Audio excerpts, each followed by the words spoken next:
ದೇಶ ಸೇವೆಗಾಗಿ ತನ್ನೆಲ್ಲ ಆಸೆ ಆಕಾಂಕ್ಷೆಗಳನ್ನು ಬೀದಿಗಿಟ್ಟು ಸೇವೆ ಮಾಡುವ ಸೈನಿಕನಿಗೆ ಸಾಮಾನ್ಯ ಜನ ಎಷ್ಟು ಗೌರವಿಸಿದರೂ ಕಡಿಮೆಯೇ.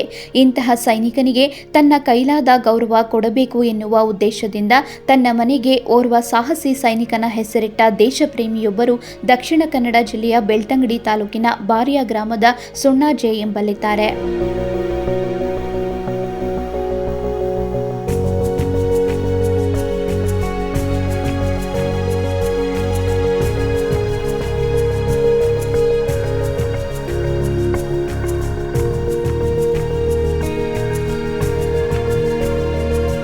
ಸುಣ್ಣಾಜೆ ನಿವಾಸಿ ಕುಶಾಲಪ್ಪ ಎಂಬುವವರು 6 ವರ್ಷದ ಹಿಂದೆ ಸುಣ್ಣಾಜೆ ಎಂಬ ಪ್ರದೇಶದಲ್ಲಿ ಮನೆ ಕಟ್ಟುವ ಕೆಲಸ ಆರಂಭಿಸಿದ್ರು.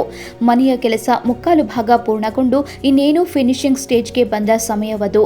ಭಾರತದಲ್ಲಿ ಉಗ್ರಗಾಮಿ ದಾಳಿಯನ್ನ ನಡೆಸಿತ್ತು. 2019 ಫೆಬ್ರವರಿ 14ರಂದು ಕಾಶ್ಮೀರದ ಪುಲ್ವಾಮಾದಲ್ಲಿ ಸಿಆರ್ಪಿಎಫ್ ಯೋಧರು ಸಂಚರಿಸುತ್ತಿದ್ದ ವಾಹನದ ಮೇಲೆರಗಿದ ಉಗ್ರರು ಬಾಂಬ್ ದಾಳಿ ನಡೆಸಿ 40 ಸಿಆರ್ಪಿಎಫ್ ಯೋಧರನ್ನ ಕೊಂದಿದ್ರು.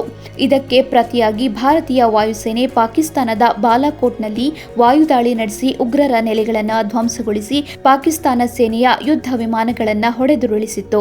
ಅವರು ನಿರ್ಮಿಸಿರುವಂತಹ ಅದು ಮನೆ ಇರ್ಬೋದು ಅಥವಾ ಯಾವುದೇ ಕಟ್ಟಡಗಳಿರ್ಬೋದು, ಅದಕ್ಕೆಲ್ಲ ನಾಮಕರಣ ಮಾಡುವಾಗ ಅವರ ಒಂದು ಇಷ್ಟವಾದ ಹೆಸರನ್ನು ಅವರು ನಮೂದಿಸ್ತಾರೆ. ಅಂದರೆ ಅವರಿಗೆ ಸಂಬಂಧಪಟ್ಟವರ ಹೆಸರಿರ್ಬೋದು ಅಥವಾ ದೇವರ ಹೆಸರಿರ್ಬೋದು, ದೈವದ ಹೆಸರಿರ್ಬೋದು ಅಥವಾ ಯಾವುದಾದ್ರೂ ಒಂದು ಪುಣ್ಯಕ್ಷೇತ್ರದ ಹೆಸರನ್ನು ಇಡ್ತಾರೆ.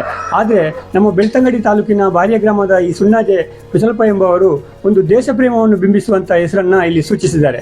ಇದಕ್ಕೆ ಕಾರಣ ಏನಂತ ಹೇಳಿದ್ರೆ, ಅಭಿನಂದ್ ಅವರು ಯುದ್ಧ ಮಾಡ್ತಾ ಇರುವಾಗ ಪಾಕಿಸ್ತಾನದ ಜೊತೆ ಯುದ್ಧ ಮಾಡಿ ನಮ್ಮ ವಿಂಗ್ ಕಮಾಂಡರ್ ಅಭಿನಂದ್ ಅವರು ಪಾಕಿಸ್ತಾನದ ಭೂಮಿಯಲ್ಲಿ ಹೋಗಿ ಇಳಿತಾರೆ.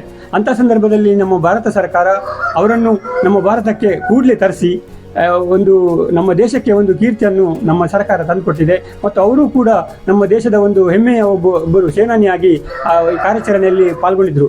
ಅದರ ಒಂದು ಸಂಕೇತವಾಗಿ ನಮ್ಮ ಈ ಕುಶಲಪ್ಪ ಅವರು ಈ ಬಾರಿ ಗ್ರಾಮದ ಸುಣ್ಣ ಜಿಲ್ಲೆಯಲ್ಲಿ ಅಲ್ಲಿ ಕಟ್ಟಿರುವಂಥ ಈ ಒಂದು ಅವರ ಗೃಹ ಪ್ರವೇಶದ ಮೊದಲೇ ಅಭಿನಂದನ್ ಅವರ ಹೆಸರನ್ನು ಸೂಚಿಸಿ ಇಲ್ಲಿ ಅಭಿನಂದನ ಹೆಸರನ್ನು ಅವರ ಮನೆಗೆ ನಾಮಕರಣ ಮಾಡಿರುವಂಥದ್ದು ನಮಗೆಲ್ಲರಿಗೂ ಕೂಡ ಒಂದು ಹೆಮ್ಮೆಯ ವಿಷಯ.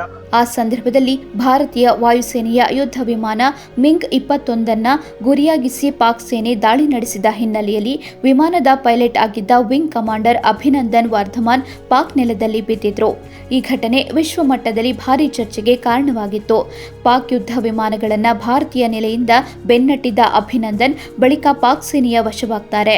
ಅಭಿನಂದನ್ ಶೌರ್ಯಕ್ಕೆ ಇಡೀ ದೇಶವೇ ಅಭಿಮಾನ ಪಡುತ್ತಿದ್ದ ಆ ಸಮಯದಲ್ಲಿ ಕುಶಲಪ್ಪರಿಗೆ ತಮ್ಮ ಮನೆಗೆ ಅಭಿನಂದನ್ ಹೆಸರನ್ನೇ ಇಡಬೇಕು ಎನ್ನುವ ಚಿಂತನೆ ಬಂದಿತ್ತು.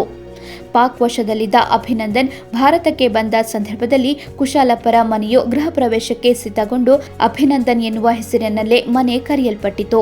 ಪಾಕಿಸ್ತಾನದಲ್ಲಿ ಒಳ್ಳೆಯ ಹೋರಾಟ ಮಾಡಿ ಭಾರತಕ್ಕೆ ಬಂದು ಒಳ್ಳೆಯ ಕೀರ್ತಿಯನ್ನು ತಂದಿದ್ದಾರೆ. ಅದಕ್ಕೆ ನಾವು ಒಳ್ಳೆಯ ಮನೆಗೊಂದು ಅಭಿನಂದನೆ ಸರಿಟ್ಟಿದ್ದೇವೆ. ತಂದೆ ತಾಯಿಯೆಲ್ಲ ಸೇರಿ ಒಂದು ಇಡಬೇಕೆಂದು ಇಟ್ಟಿದ್ದೇವೆ.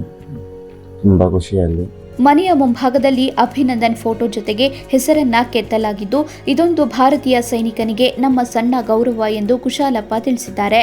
ಸಾಮಾನ್ಯ ಜನರಾದ ನಮಗೆ ಬೇರೇನನ್ನು ಮಾಡಲು ಸಾಧ್ಯವಿಲ್ಲ.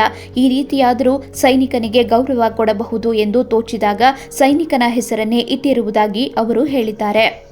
ವ್ಯಕ್ತಿಯ ಜೀವನದಲ್ಲಿ ಸ್ವಂತ ಮನೆ ಕಟ್ಟಡ ಕಟ್ಟೋದು ನಿಜಕ್ಕೂ ಒಂದು ಕನಸಾಗಿದ್ದು, ಆ ಕನಸು ನನಸಾದಾಗ ತನ್ನ ಮನೆಗೆ, ತನ್ನ ಕಟ್ಟಡಕ್ಕೆ ದೇವರ ಇಲ್ಲವೇ ತನಗೆ ಇಷ್ಟವಾದವರ ಹೆಸರನ್ನ ಇಡ್ತಾರೆ. ಆದರೆ ಕುಶಾಲಪ್ಪ ಕುಟುಂಬ ಅಭಿನಂದನ್ ಹೆಸರಿಟ್ಟಿರೋದು ನಿಜಕ್ಕೂ ಅಭಿನಂದನಾರ್ಹ ಎನ್ನುತ್ತಾರೆ ಮಾಜಿ ತಾಲೂಕು ಪಂಚಾಯತ್ ಸದಸ್ಯ ಮಂಜುನಾಥ್ ಸಾಲ್ಯಾನ ಬಾರ್ಯ.